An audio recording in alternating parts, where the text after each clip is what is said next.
یہ ہے انسان کا کمال۔ اب یہ انسان جو مجہول کو دریافت کرتا ہے، نامعلوم کو معلوم بناتا ہے، اس کے سوچنے کے طریقے جب فلاسفرز نے، حکماء نے، سائنٹسٹس نے تحقیق کیے تو دیکھا کہ 5 طریقے ہیں۔ کتنے طریقے؟ 5۔ میں نہیں کہہ رہا ہوں کہ 5 طریقے ہیں،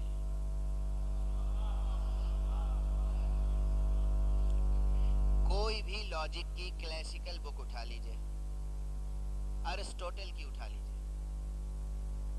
ارسطو نے جو کتاب لکھی ہے منطق کی، ارسطو منطق کے بابا آدم کہلاتے ہیں۔ ارسطو نے جو کتاب لکھی ہے اس میں یہ لکھا ہے کہ انسان 5 طریقوں سے اپنی بات دوسرے تک منتقل کرتا ہے، چھٹا کوئی طریقہ نہیں۔ ایک طریقے کا نام ہے برہان، ایک طریقے کا نام ہے جدل، ایک طریقے کا نام ہے خطابت، ایک طریقے کا نام ہے شاعری، ایک طریقے کا نام ہے مغالطہ، جسے اردو والے کہتے ہیں مغالطہ۔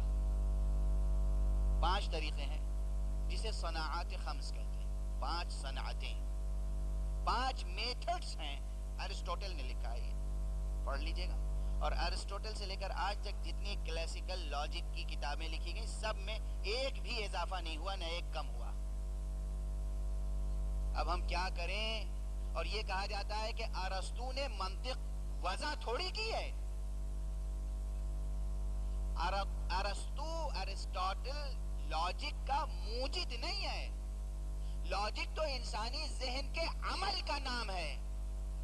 اس نے ذہن انسانی کا مطالعہ کیا اور اس کو کتاب میں منتقل کر دیا۔ ذہن انسانی بنانے والا ارسطو نہیں ہے۔ اب ہماری مجبوری ہے کہ جس نے ذہن انسانی بنایا اس نے ذہن انسانی کو 5 ہی صنعتوں کا پابند کیوں کیا؟ ایک صلوات پڑھ دیجئے محمد۔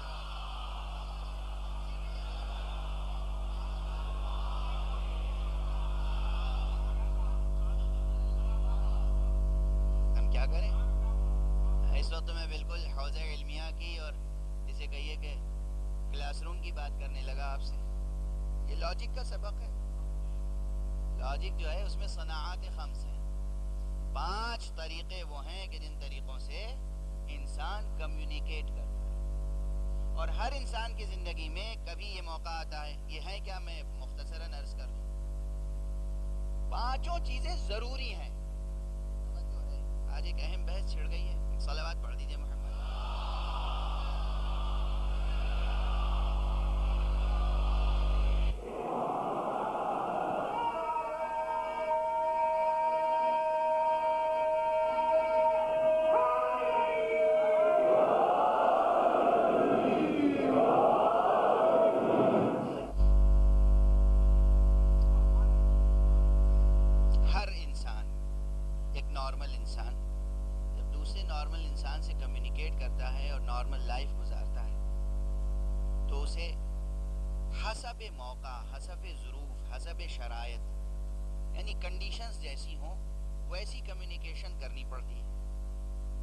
کبھی آپ کے سامنے ایک مرد معقول ہے جو دلیل سے قانع ہو جاتا ہے، کوئی بھی بات اس کے سامنے 2 4 کی طرح دلیل کے ساتھ کہی جائے مطمئن ہو جاتا ہے۔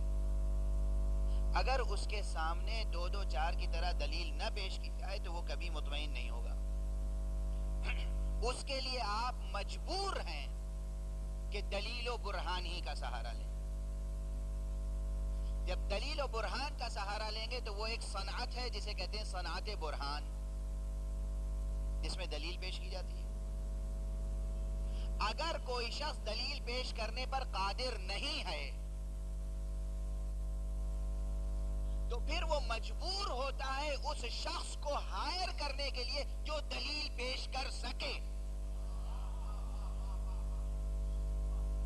توجہ ہے؟ ہم میں سے پورا معاشرہ جو ہے وہ قانون داں تو ہے نہیں دنیاوی قانون کے لحاظ سے. اب اگر خدا نخواستہ کوئی شخص کسی ایسے مسئلے میں گرفتار ہو گیا جس میں قانونی چارہ جوئی کا مرحلہ آ گیا،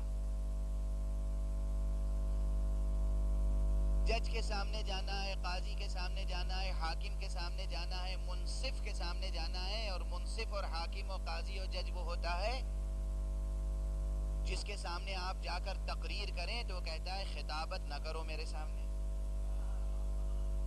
آپ شعر سنائیں وہ کہتا ہے شاعری نہ کرو میرے سامنے. جذبات کا یہاں کوئی کام نہیں ہے. دلیل لاؤ.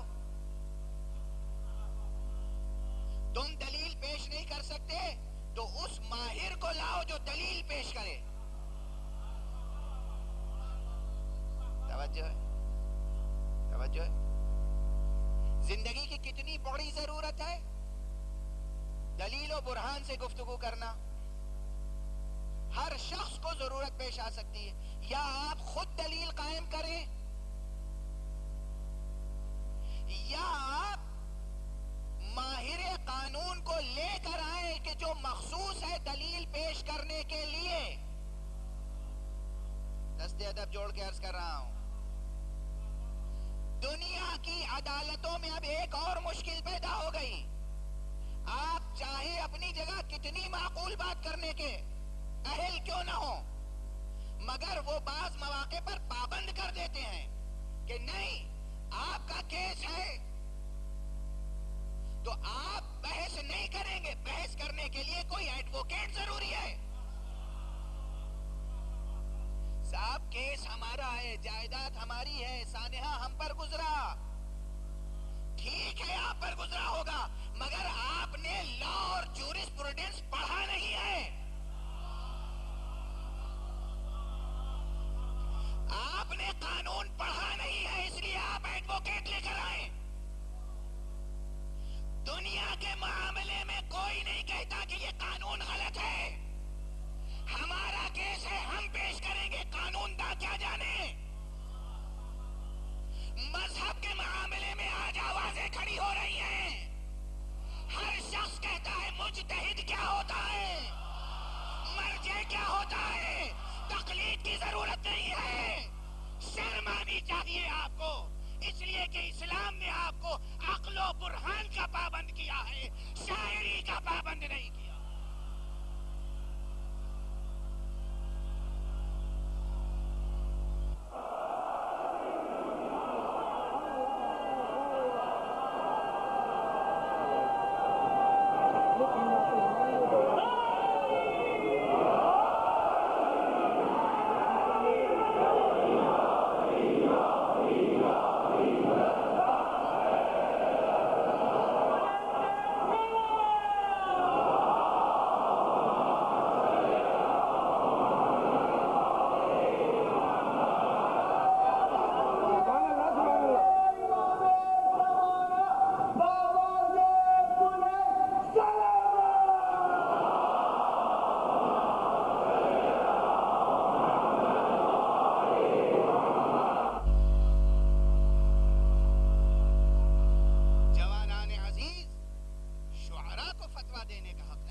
اسے یہ حق نہیں ہے کہ حلال کو حرام اور حرام